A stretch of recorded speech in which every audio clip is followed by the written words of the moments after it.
In my previous 3 videos, I've shown you first what convolutions are. They're basically filters. Then we looked at some very special filters, the Sobel filters. And finally, I showed you via an example how a convolutional neural network can actually learn something akin to the Sobel filters by training them in a very specific way. And in doing so, I tried to illustrate for you what convolutions actually are in a convolutional neural network. But one thing I treated in a very hand-wavy fashion was introduced you to the notion of frequency responses. And then I showed you very crudely how you could read them. So I wanted in these 2 last videos to comment on how do you really read a frequency response. That will be a relatively simple video. I think it should require no more than high school mathematics. And then a second video where I show you in more detail how you do calculate these responses, and that will require some more math, I would guess, first year engineering, university mathematics, or maybe even parts of a second year curriculum. If that's not your thing, then just look at the first video. I think that will be more than enough to sort of have a practical understanding of how to use frequency responses. If you're into understanding really what's going on, then also look at my second video explaining this. So I hope you find this interesting. So let's first look at how to read a frequency response. So how do we read a frequency response like this? This is the frequency response of a 3x3 averaging filter. You see it here.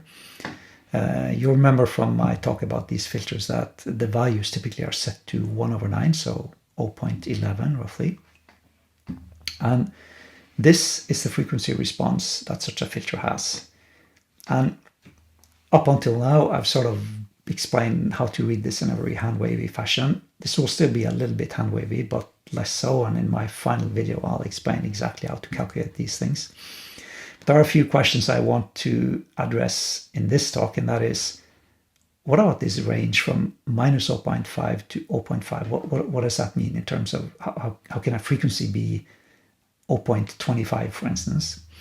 Secondly, how do we read the frequency response, and why do we use a logarithmic scale for the frequency response? Let me start first by looking at how to read the values in this image. So basically, if this filter overlies a part of the image with little or no variation, then that part of the image will not be changed much by the application of this filter, right? So the filter has a strong response in areas of very little change. So for instance, at 0 vertical and 0 horizontal variation, then the filter will respond very strongly. If you move up in frequency, either horizontally or vertically or both, then you're basically moving into regions of the image where you have a much higher variability, and that variability will be strongly attenuated by the averaging filter, meaning that for those regions, the filter will have close to 0 or close to 0 responses.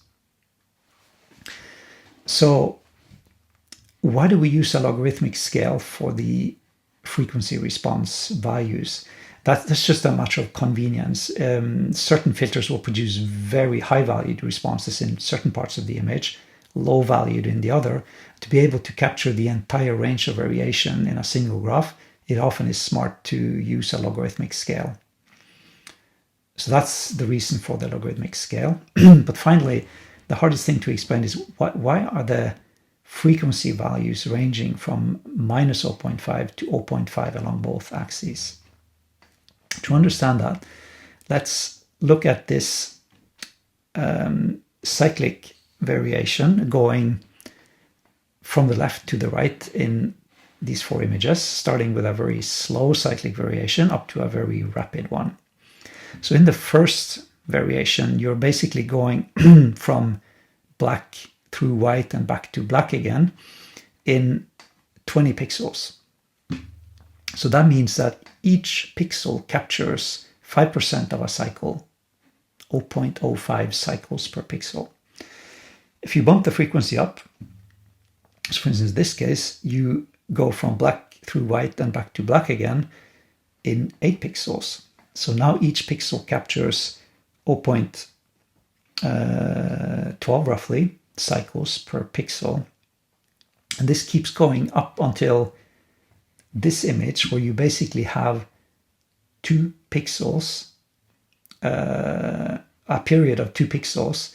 So you can ask, why can't we go beyond that? But if you think about it, a single pixel, it's just a value, a single value. It cannot capture information about a cycle.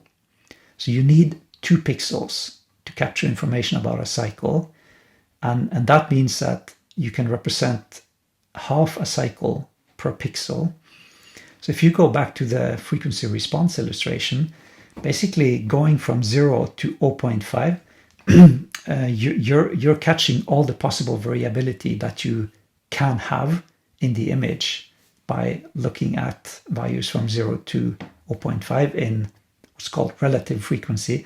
It's a very convenient notion because you decouple yourself from the number of pixels in the image.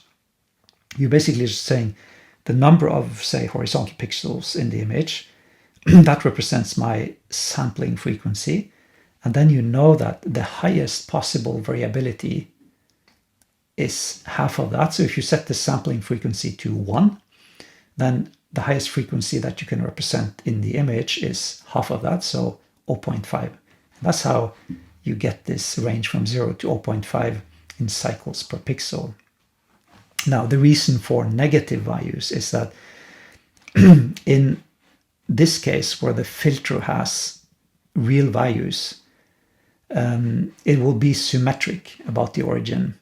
I could have shown you just this part of the filter because that contains all the information there is to be had, but it's customary to show the entire response both for negative and positive values, since this changes if you're actually looking at filters with the complex values, but that's beyond the scope of what we're covering here. So now you know why we use a logarithmic scale. How do we read the values? Remember, they are on a logarithmic scale. And how do you interpret the fact that the frequency ranges from minus 0.5 to 0.5? That's just the axis being expressed in relative frequency. How do you calculate this? If you don't want to go into the mathematics, this might sound like a very silly thing to say, but vibe it. You can ask any modern large language model to provide Python code, for instance, for calculating the frequency response of a filter like this, and it will provide you the code. Now that you know also how to verify such a result, then, well, there you go. Typically, this is what you want, right? You need the result. You need to look at the frequency response of a filter. You don't necessarily want to dive into the details that we are going to see in the next video. And my best recommendation, if you want to do something like this, is just ask an LLM to provide you the code. They will have seen thousands and hundreds of thousands of examples of this on the web, so they really know how to do it. And that's how I would recommend you do it. You find this in different Mathematica, MATLAB, of course Python. They all have functions for doing this too, but it's a very simple thing to program just in Python, for instance. So this was my slightly less hand-wavy explanation of the frequency response, how to interpret it, etc. In my final video, we're diving into the underlying mathematics. As I said, do expect some more mathematical complication, but I'll try to explain it as intuitively as possible. And I hope to see you there.